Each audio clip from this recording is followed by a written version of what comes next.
Going on, people? This is going to be a video about what I learned from watching When They See Us on Netflix.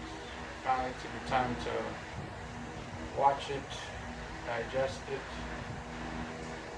take it all in, and man, when I was done, it was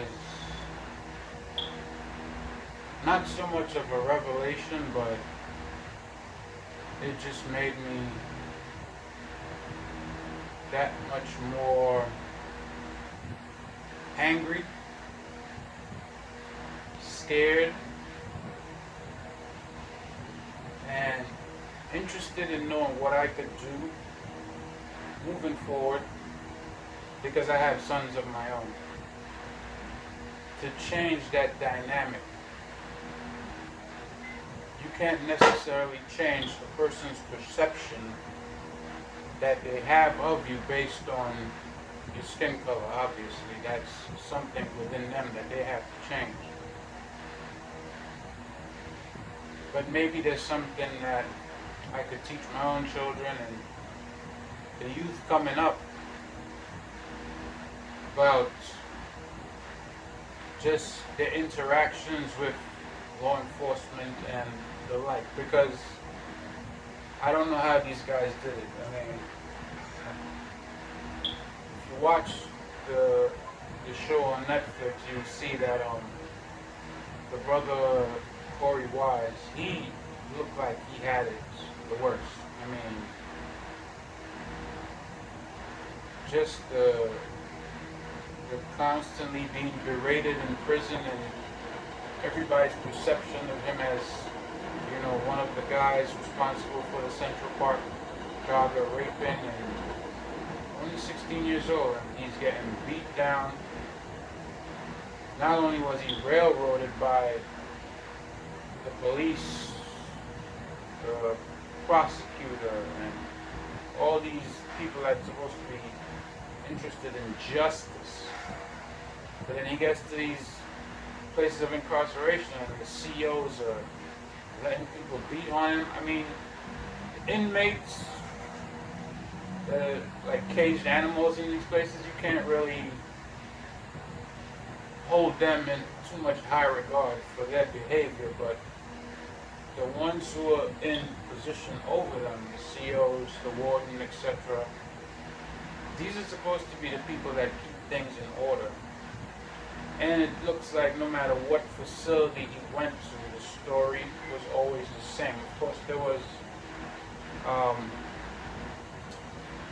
was a guard who became his friend and helped him out after the death of his brother, his older brother, who passed away. And when he went to see the chaplain, it's like he was in a daze, and then he was angry. And then that guard embraced him and just, told him to try to calm down. So that one guard became his ally. But you're talking about a large facility, several inmates. One guard was of distinction. Now this is the problem that we have when people say, oh, yeah, I'll talk bad about the police. Not all police is bad. If that is any indication, this is where it comes from.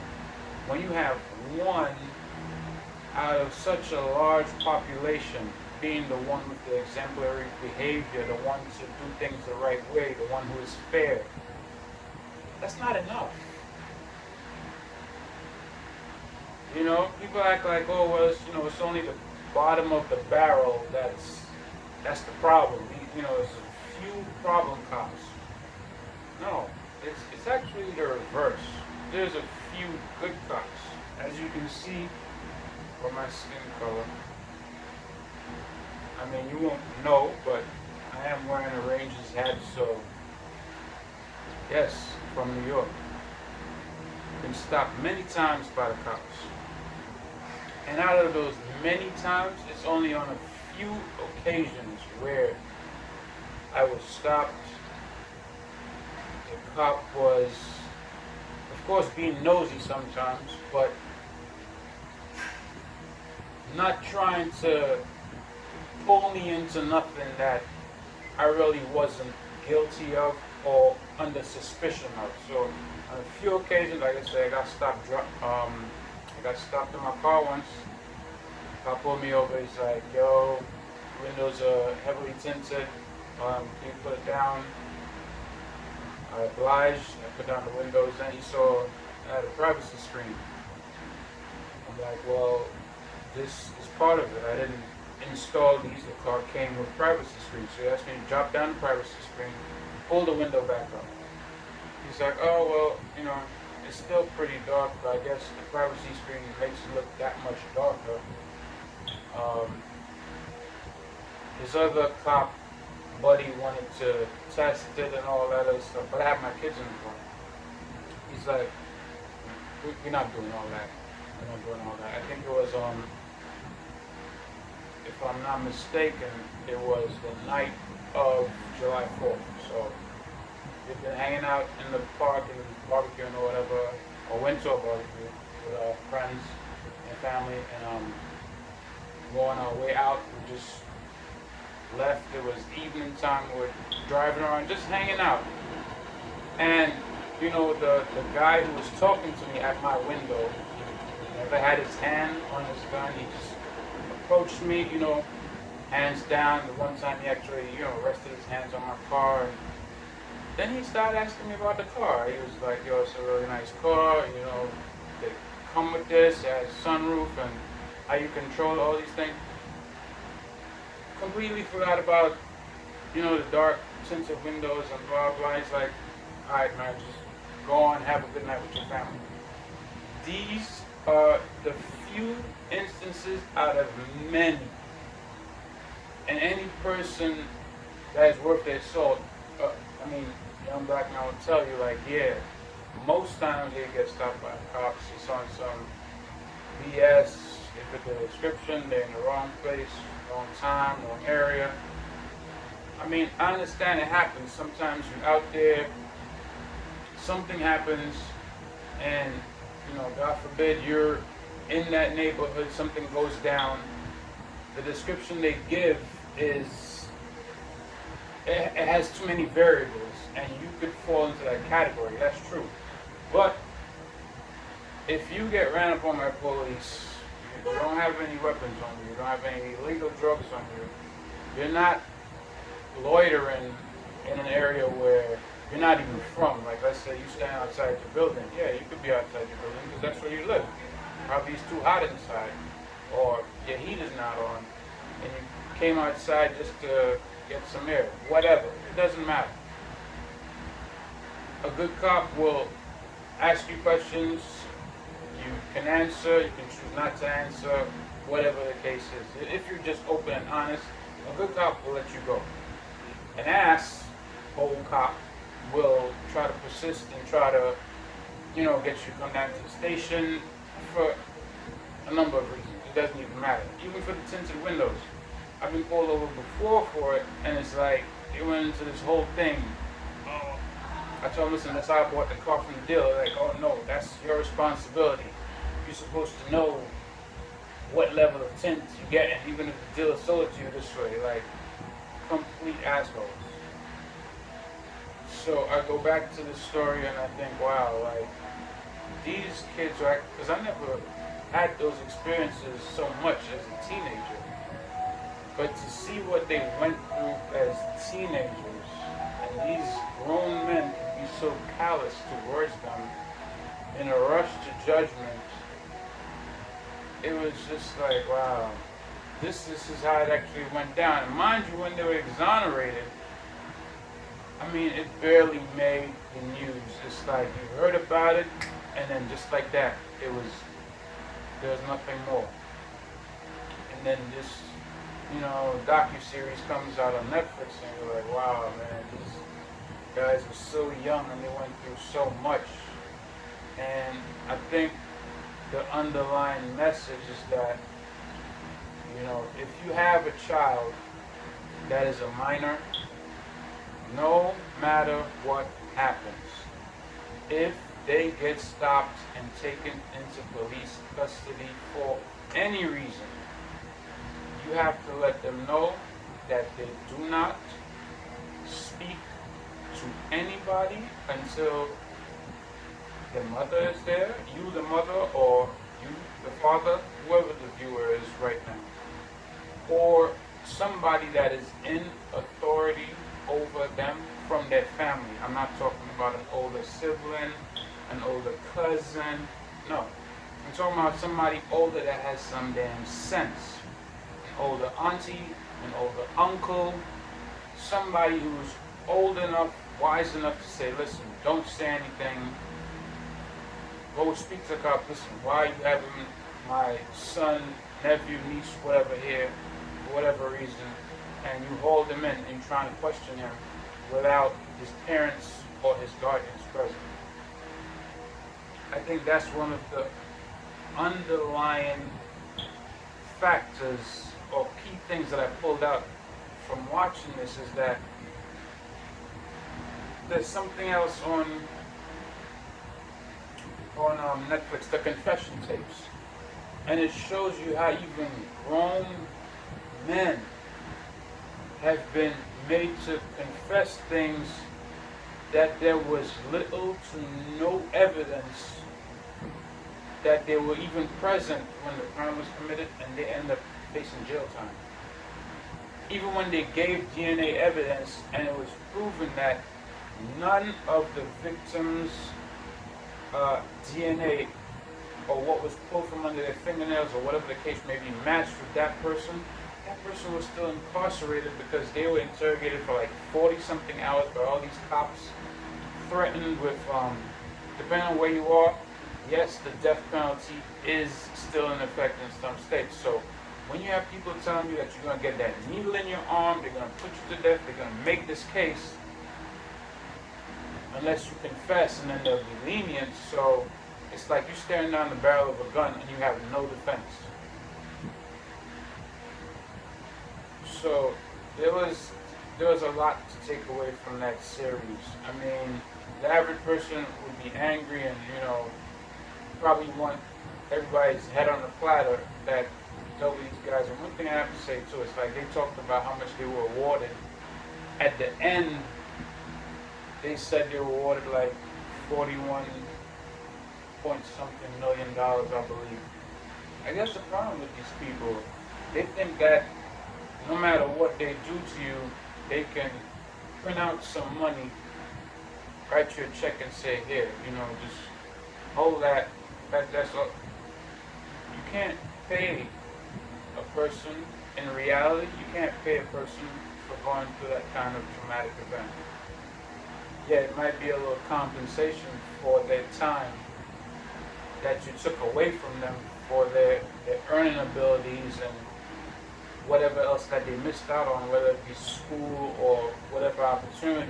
Yeah, you could probably pay for those things to set them up financially, but for the things that they actually went through and were traumatized with, you can't put a dollar amount on that. And we're not even talking about one person. We're talking about 5 young men. So we're talking about 5 families. I don't even know how many people we're talking about that are affected. We're talking about not having your teenage years to finish high school, to get a girlfriend, the ability to start a family at whatever age, pursue a career, or start your own business, whatever it is. Corporate America ain't for everybody, so, but then to see what they actually went through, it's not like they had some cakewalk in prison. It's not like they went to Club Fed and everything was all good, nobody messed with them, and they just had, all good time. No, it wasn't like that. It wasn't like that. And like I said, particularly that brother, Corey, he had a traumatic experience. But I thank the Most High that they were all able to make it out in one piece. And they were exonerated at the end. Because public opinion, yeah, there was people close to the family and to them that knew from day one by the evidence presented that these boys were innocent.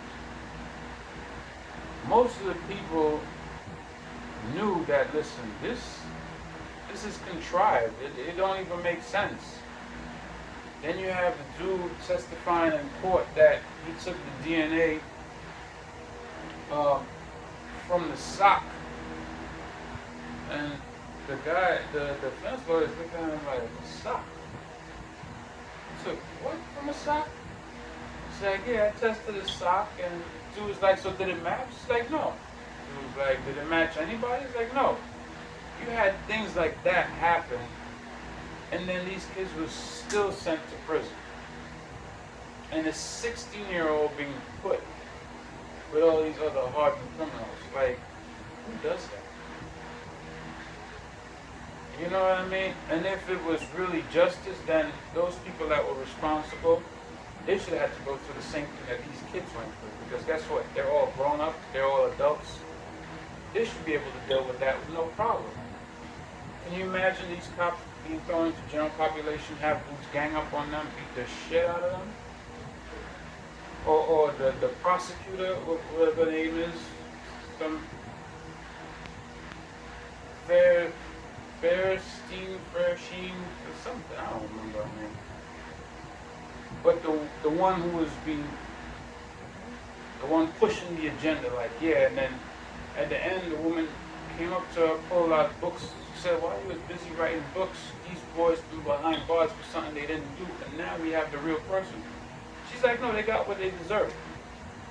I would like to see her being thrown in prison for that amount of time and going what they went through.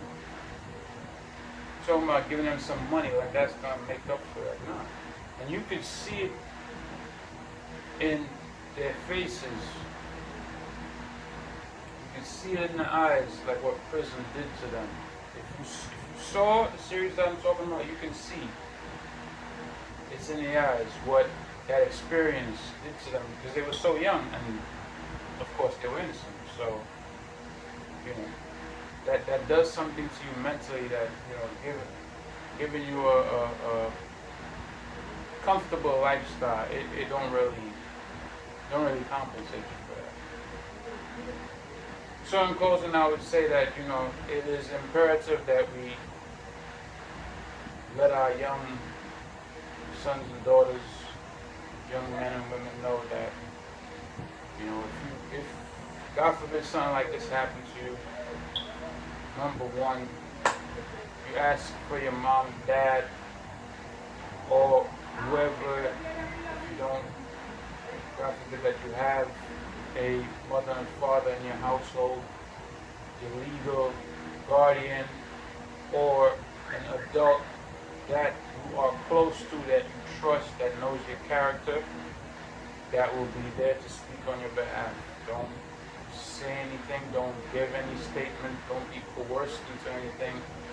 Demand that you get to speak to somebody, because after all, you are a minor, and adults have no right to question you or make you sign anything without legal representation. It's just like you can't do certain things at a certain age. You can't go into a bar at 16 years old and say, hey, let me have a beer. Look at you and be like, oh, let me see your ID. Well, a high school ID, they don't throw you out. Okay? It don't work that way. So there's no reason in such a serious matter where, like, you're being charged for something or attempting to charge you for something, that it should be okay for you to give any statements or anything of this sort. You know, once your legal representation gets there, whether it be your mother, your father, your guardian, then y'all can talk about what exactly are you being charged for, why are you being pursued, why are you being harassed, and then you have to work out a way to get out under it. I mean, this is under the presumption that you're innocent and you had nothing to do. So that's my take after seeing it, and then thinking about my own experiences that I had, and combining that with, the way that you thought today. Some of them are so crazy out there that